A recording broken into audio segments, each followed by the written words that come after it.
Kita memang Panjunan dulu berdirinya kan didirikan oleh ayah saya, Pak. Ya, itu tahun 63 mulainya, Pak. Cuman ya waktu itu kan masih toko tradisional. Nah, kebetulan tahun 85 itu ada perubahan sistem perpajakan baru. Ya, dari sistem perpajakan baru itu toko kita tutup, kita mendirikan distribusi company. Yang namanya itu PT Panjunan. Awalnya kita tuh mulai start tuh dari Bandung saja, di kota Bandung dengan 4 prinsipal. Ya memang waktu itu kurang lebih hampir 2 tahun, 1 tahun sekali kita buka cabang, Pak. Ya, yang mana sampai sekarang kita udah berkembang ke 23 cabang, Pak. 23 kota. Ya, dengan jumlah prinsipal lebih dari 30 prinsipal sekarang, Pak. Ya. Nah, memang cita-cita saya waktu itu kenapa kita mau masuk memakai IT, Pak. Ya, dengan komputerisasi, karena saya pengen perusahaan ini jalan tanpa harus ditungguin oleh kita sendiri. Untuk tahun 2014 yang saya tahu kemarin kita udah mencapai sekitar 5.000 SKU dengan volume transaksi itu 1 bulan hampir 2 juta karton, Pak. Jadi in out itu kurang lebih kita transaksi 1 bulan 4 juta karton, Pak. Ya, jadi kita memang dengan pembukaan cabang-cabang ini, ya kalau kita nggak dikontrol dan dimonitor dengan IT, ya Pak ya, terusan kita nggak mungkin bisa kerja secara manual. Kita udah mulai tahun 80-an kita mulai udah ke IT, cuman waktu itu kita pakai programmer lokal, Pak. Ya, lokal. Nah, waktu itu terus aja kita mengalami beberapa hambatan-hambatan. Ya, nah seiring dengan kemauan saya, Pak ya, visi saya untuk mengembangkan distribusi ini di Jawa Barat, ya Pak ya. Makanya kita ke IT, karena IT ini yang akan mengontrol perkembangan bisnis kita, Pak. Saya terus aja dengan sistemnya bergabung dengan Parkesis, saya terus cukup banyak sekali terbantu, Pak. Ya, jadi memang apalagi ya yang saya pakai kan terakhir Sila, ya Pak ya. Jadi ya terus aja kita berpartner dengan Parkesis itu sangat-sangat membantu untuk menunjang berkembangnya perusahaan kami Panjunan khususnya itu, Pak. Gitu. Saya rasa sih secara tidak langsung ya kita juga banyak mereferensikan Sila, karena saya pikir di Indonesia itu untuk distribusi setahu saya nggak ada yang lebih bagus daripada Sila, Pak. Karena Sila ini udah cukup bisa mendukung, ya Pak ya, aktivitas yang terjadi di model transaksi di Indonesia. Ya.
Ya memang tahun 2000 awal kita mulai memakai sila, Pak. Karena pertimbangan saya, ya kita udah ngalamin dengan berapa program secara industri perorangan ya Pak ya. Ini kita sulit berkembang dan sulit dukungan jangka panjang. Makanya saya pilih dengan Praktesis, ya saya pikir ini perusahaan yang cukup besar dan bisa dipertanggungjawabkan, dan saya pikir karena saya bisnis untuk jangka panjang.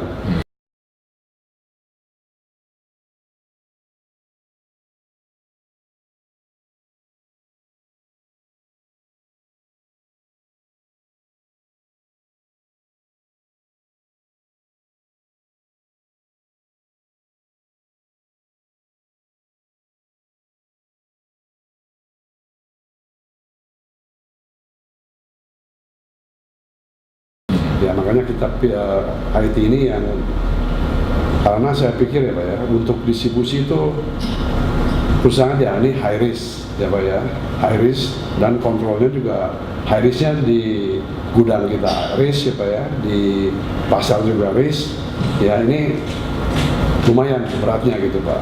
Jadi kalau kita nggak sistem komputerisasi, kita akan mengalami banyak kesulitan.